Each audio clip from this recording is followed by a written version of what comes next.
प्रधान गुरुद्वारा सरसैया घाट कानपुर सरदार रमेंद्र सिंह जी, संरक्षक गुरुद्वारा प्रबंध समिति रायबरेली सरदार अवतार सिंह छावड़ा जी, सरदार डॉक्टर गुरमीत सिंह जी, अध्यक्ष साहिब श्री गुरु गोविंद सिंह सेवा समिति सरदार त्रिलोचन सिंह जी, गोरखपुर से यहां पर पधारे सरदार जगनैन सिंह नीटू जी, मुजफ्फरनगर से हमारे यहां पर पधारे सरदार सुखदर्शन सिंह वैदी जी, ब्लॉक प्रमुख पीलीभीत और वहां के चेयरमैन सरदार गुरुभाग सिंह जी, अध्यक्ष गुरुद्वारा सिंह सभा बहराइच सरदार मनदीप सिंह वालिया जी, उत्तर प्रदेश के सूचना आयुक्त श्री स्वतंत्र प्रकाश जी, प्रदेश के अलग अलग जनपदों से यहां पर उपस्थित हमारे सभी यहां पर उपस्थित बंधुगण, बहनों और भाइयों, मैं सबसे पहले आप सबका मुख्यमंत्री आवास पर उत्तर प्रदेश सरकार और उत्तर प्रदेश वासियों की ओर से हृदय से स्वागत करता हूं, आप सभी का अभिनंदन करता हूं। आपकी ये यात्रा गुरु तेग बहादुर जी महाराज के बलिदान की स्मृति को जीवंत बनाए रखने, आने वाली पीढ़ी को और वर्तमान पीढ़ी के लिए एक नई प्रेरणा है और इसीलिए बलिदान संदेश यात्रा है। पूरे देश के अंदर गुरु तेग बहादुर जी महाराज की 350वीं शहीदी दिवस कार्यक्रम के बारे में एक नया उत्साह, एक नया उमंग है। देश भर में बड़े बड़े आयोजन होने हैं। उत्तर प्रदेश में भी हमारी कमेटी इसके लिए कार्य कर रही है और 350वीं शहीदी दिवस कार्यक्रम का पहला कार्यक्रम आज उत्तर प्रदेश से, उत्तर प्रदेश की राजधानी लखनऊ से दिल्ली के उस ऐतिहासिक गुरुद्वारे के लिए प्रस्थान करने जा रही है, जहां पर सनातन धर्म की रक्षा के लिए गुरु तेग बहादुर जी महाराज ने अपना शहादत दिया था। यानी 350 वर्षों के इस पूरे इतिहास को एक जीवंतता प्रदान कर रहे हैं इस यात्रा के माध्यम से, इन कार्यक्रमों के माध्यम से। कैसा कालखंड रहा होगा जब उस समय औरंगजेब जैसा क्रूर और बर्बर शासक रहा हो और उस समय सनातन धर्म पर हो रहे हमलों को ध्यान में रख करके एक जगह नहीं, हर जगह से अत्याचार के समाचार आते थे। औरंगजेब ने तो एक संदेश ही, एक इस प्रकार का एक उसका उद्देश्य ही था, किसी प्रकार से तिलक और जनेऊ को समाप्त करके सनातन धर्म को हमेशा के लिए समाप्त करो। इस्लामीकरण के जिस बड़े अभियान को लेकर के आगे बढ़ा था, उसमें सबसे पहले चुनौती उसको किसी ने दी थी? गुरु तेग बहादुर जी महाराज ने दी।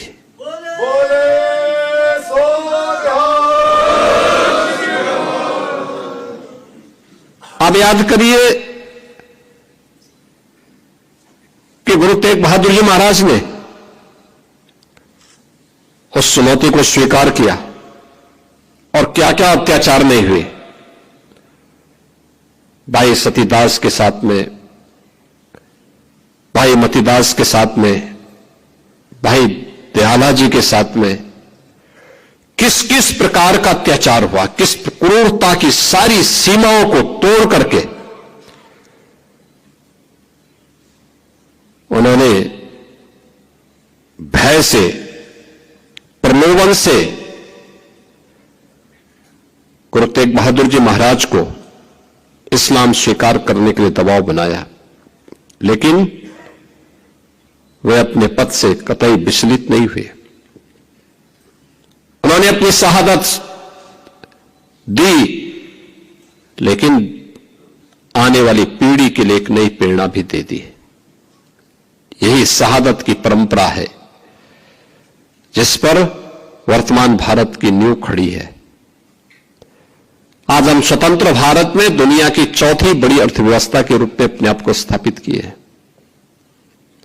प्रधानमंत्री मोदी जी के नेतृत्व में भारत दुनिया की चौथी बड़ी अर्थव्यवस्था बनी है। पूरे देश और पूरी दुनिया के अंदर एक नया उत्साह है। इसकी नींव में इस शहादत है,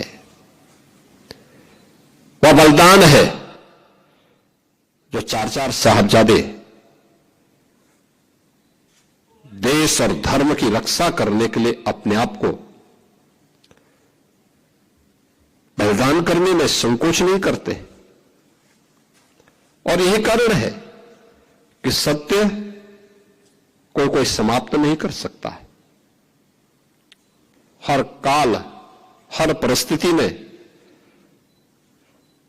वह अपनी आप के अस्तित्व को बनाए रखता है, और यही तो हम सब देख रहे हैं। सिख गुरुओं का इतिहास भारत की उस सच्चाई को हम सबके सामने, देश और दुनिया के सामने प्रस्तुत करता है, जिस इतिहास पर वर्तमान भारत की एक सुदृढ़ नींव खड़ी है। आज जब हम 350 शहीदी दिवस कार्यक्रम के व्यापक अभियान को लेकर के, संदेश यात्रा को लेकर के यहां से चल रहे हैं, याद करना, जब हम आगे बढ़ते हैं तो हमारे सामने चुनौती भी उतनी कठिन होती है। मैं यहां धन्यवाद दूंगा लखनऊ के अपने गुरुद्वारा से जुड़े हुए, प्रबंध कमेटी से जुड़े हुए सभी पदाधिकारियों को। मैंने जब पिछली बार एक कार्यक्रम में नाका हिंडोला में इस बात का उल्लेख किया था कि पीलीभीत और अन्य कुछ स्थानों पर कुछ धर्मांतरण की बातें सामने आई हैं। हम सरकार के स्तर पर तो कार्रवाई कर रहे हैं, आप भी इसमें थोड़ा सजग होइए। और यहां की टीम गई और घर वापसी के बड़े कार्यक्रम को उन्होंने वहां पर आगे बढ़ाया। आपने देखा होगा किस प्रकार की साजिशें हो रही हैं। अभी बलरामपुर में एक बड़ी कार्रवाई को हम लोगों ने आगे बढ़ाया है, आपने देखा होगा, उसने रेट तय किए थे। यानी कैसे धर्मांतरण के कार्यक्रम को आगे बढ़ाना है।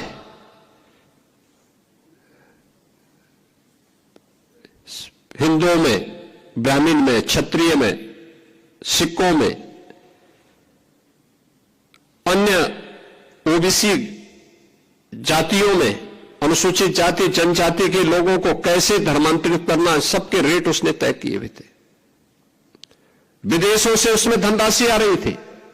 आप सोचिए 100 करोड़ से अधिक का ट्रांजैक्शन अब तक उसके 40 खातों में प्राप्त हुआ है,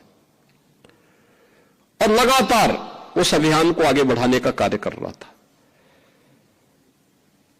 एक लोग किस रूप में देश का स्वरूप बिगाड़ने का काम कर रहे हैं। परिस्थितियां बदली हैं, उद्देश्य उनका वही है जो उस समय था। हां, काम का तरीका उन्होंने बदला है। और यह आयोजन हम सबको इस बात के लिए प्रेरणा दे रहा है कि जिस उद्देश्य से सिख गुरुओं ने अपना त्याग और बलिदान दिया था, सिख वीरों ने अपना बलिदान दिया था, अपनी शहादत दी थी, आज वर्तमान पीढ़ी को उस शहादत की परंपरा को फिर से वर्तमान परिप्रेक्ष्य में जीवंत बनाए रखने के लिए एक नई रणनीति के तहत कार्य करने की आवश्यकता है। याद करना, हिंदू और सिखों के बीच में फूट डालने के प्रयास तो तमाम लोग करेंगे, लेकिन जो हमारे स्वयं के बीच में हम सबको तोड़ने की, कमजोर करने की साजिशें हो रही हैं, इससे कौन बचाएगा? और हमें इसके प्रति सतर्क होना पड़ेगा। हम सब आभारी हैं उत्तर प्रदेश के अपने सभी सिख नेतृत्व का, और मैं तो धन्यवाद दूंगा दिल्ली गुरुद्वारा प्रबंध कमेटी के अपने सभी पदाधिकारियों का भी।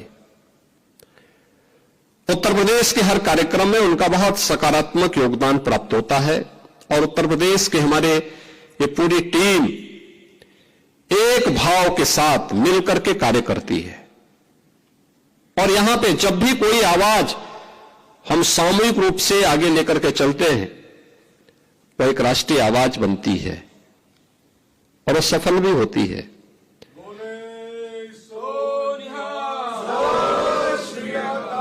मुझे याद है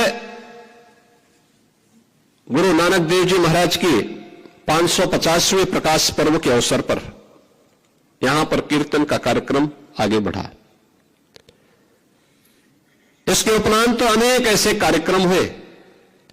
बाल दिवस का कार्यक्रम हम लोगों ने जब कोविड कालखंड में प्रारंभ किया, तो वीर बाल दिवस का आयोजन 26-27 दिसंबर के अवसर पर करते हुए यहां पर आवाज उठी थी कि राष्ट्रीय स्तर पर हो, और हम आभारी हैं प्रधानमंत्री मोदी जी के।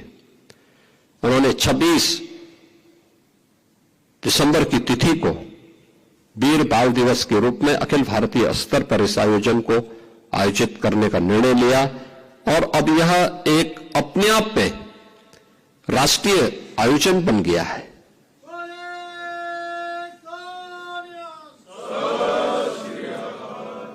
इतिहास को ऐसे ही जीवंत बनाया जाता है।